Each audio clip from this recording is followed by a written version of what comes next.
Thank you so much for joining us today, David. I'm super excited to talk a little bit with a true expert in the AVA space, which is cool. So we got a bunch of different questions for you today. We're gonna just jump straight into the first one. I'm sure you could talk about this for a long time, but can you walk us through some of your approach to working collaboratively with families and educators and kind of bringing them together to support a child with autism or behavioral issues? Sure. Yeah. Sure. So when I get involved, whether it's as a consultant in schools or when parents come here into our clinic, it's often due to some level of concern. So I would say just generally my approach is that I listen. I listen closely. I validate whether it's the teacher or parent's experience. But I do all that to lead me to probably what I call my golden question. And that is, this is after parents or teachers have described the behavioral concerns. I'm going to ask what I see as the most important question, and anyone can ask it. And that is to say, so what behavior is not occurring? I think that is the most important question, and anyone on any team can ask that question. And the reason I find it very important is that my wife's a teacher. I do know the value of kind of getting together and describing concerns. But the moment that someone asks that question, I feel it turns the discussion from problem reporting to now problem solving. Because every behavior in this world is happening because something more appropriate isn't. So once we name it, we can build it, we can show it, we can encourage it. I love that. I love that. And it's often focusing on some of the positive pieces too of like, well, they've really improved with these three behaviors and this is just the one problem. Or on the opposite side, well, I really need this specific thing. That makes a lot of sense. Makes a lot of sense. So then how do you tailor some of your consulting approach to the school environment specifically, and to working with teachers with, very different backgrounds and those that might not have experience with kids with autism? Yeah, I don't know if I tailor my approach so much as I tailor the individual strategies once we begin to identify the behavior that's not occurring. Though I suppose one thing I do help teachers tailor is that every teacher and parent, they have their own set of expectations. They have their goals, they have their hopes. And I don't want anyone to relent from that. But what I do try to help people think about is I think about everything along ladders. So at the top of the ladder, that is our hope, that is our expectation, whether it's Yeah. behavioral, you do your work, you do as you're told, you act like a third grader, or whether it's, about trying to decrease challenges or do more work, right? I want to think everything about along a ladder because the next student I meet, I'm going to place them at the bottom of the ladder or somewhere near the bottom, just to highlight that for us to get to, hey, four or fewer or no classroom rule violations for a child that has four or more, we have to celebrate if they only have three and that they only have two. The same goes for a child who does nothing in class. Let's get them to do something.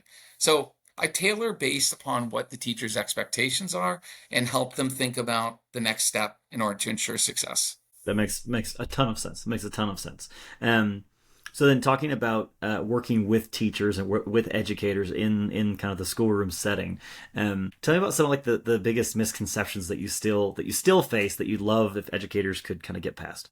Yeah, well, I could tell you about two kids that I met in the past 2 weeks. One is already on their fourth in school suspension, and the other one Mm. has more detentions than are days left in the school year. So I still feel like there's this notion that behavior is purposeful, it's chosen, and it needs to be handled through some level of consequence in order to teach them their lesson. The number one training I give for districts is one called Redefining Consequences. And it's to highlight that the very things that made a difference for my own three kids, probably for me, some of the traditional things are often going to fall short for children with autism and some other types of developmental disabilities or behavioral concerns. Because what the traditional thing of like, clipping down, moving to red light, missing recess, I'll see you after school, Dave, go to your room, right? Sit on the bottom of the step. Those are all based on one thing. We're trying to teach you your lesson. And what I would argue is that a lot of children, say on the autism spectrum, they don't need to be taught their lesson. They need to be taught a skill. That's when the challenges are going to stop. Yeah, that makes a lot of sense. They need to be taught how to do something that isn't Yeah, a problematic behavior. sure. And a lot may even have the skill, but then it moves Hmm. into more of like what we call a fluency deficit where the challenge is generalization. That makes complete sense. Makes complete sense. Um, so then tell me some of the strategies you use and some of the things that you found really effective in helping children generalize the skills that they learn, often in a therapy setting, into a school or home setting. Yeah, so that's the big challenge, but there's a lot of solutions. Listen, I'll see kids in my office here until 8 o'clock tonight, and I know the next student that comes in, the next client, I'm going to get them to do whatever I need them to do because I'm going to work on the next step of the ladder. And by the way, I got a wall full of reinforcement over there. So while I can get them to do it in my office, I can't help but think, who cares? Who cares that they're going to do it here? Because chances are 2 days later, when they're on the playground and they need to wait patiently and someone cuts in front of them, I don't know if they're drawing from the skill that I worked on. So, what it really takes is first off, it takes team communication. All right. So, if we have any child who's getting pulled out for any kind of skill that might be necessary in other settings, I can see the value of working on it in a pullout. But if others don't know what's being worked on, that is a challenge. And I start all of my school-based presentations, not all, but within my school-based presentations, I often ask, how many of you have a child that gets pull-out speech, OT, counseling, outside counseling? And you see everyone's hand goes up. And then you ask, how many of you can tell me what this child did this past week in any of those? And almost no hands go up. So we need to increase communication because once we do that, it now leads to the second most important thing we can do, and that is to set our kids up for success through front loading.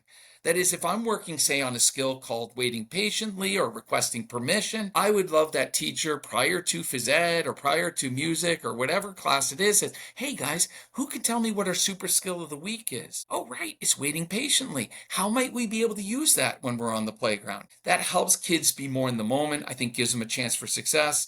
And then lastly, if I had to say one more, I would say then as adults, if we know the skill that's worked on, we can seize the moment. So we can give kids more exemplars and an understanding of the where and when to do the skill, not just for themselves, but I would want to say to, hey, Anthony, did you see what Martha just did over there? What skill was that? Right. Wasn't that last week's super skill of the week? Right. She said something nice to someone. So Yeah, or kind of patiently waiting. Did you see how patiently waiting. I should she have stuck with how she that was one. totally okay when Lisa cut Right. her off? Yeah, that makes perfect sense. That makes complete sense. Um, so you are deeply involved in direct client work, obviously. What keeps you grounded in the clinical practice in the day to day? What gives you your passion? I think it's the same thing that I see within a lot of the teachers that just embrace this and love this their jobs and parents too. It's when going back to the ladders is like, if you look big picture, you could get lost at times and feel like we're failing, right? There Yeah. there are going to be challenging days for reasons that maybe others are not going to be able to explain. But when you can really appreciate the small little steps, you see the light up in everyone that is involved. And that's certainly what drives me as well. After that, because there are challenging days for sure, it's about taking care of self. Teachers, parents, therapists, consultants, we dive deep into this, but we got to keep ourselves grounded in terms of just having our own balance in our lives as well. Absolutely, absolutely. And even though some of those professions you mentioned should be the best and the most familiar with taking care of themselves, it's sometimes the hardest lesson to apply to yourself, right? Right? For Yeah, sure. no, it makes complete sense. Makes complete sense. So, final question.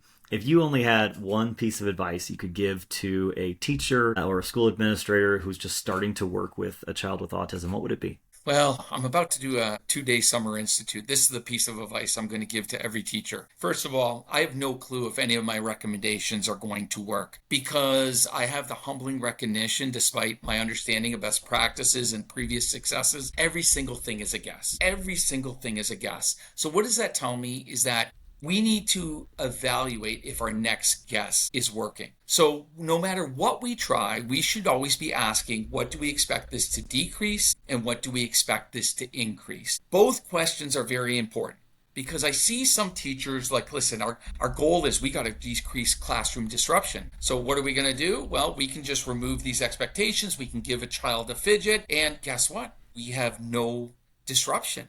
Okay, that's half win.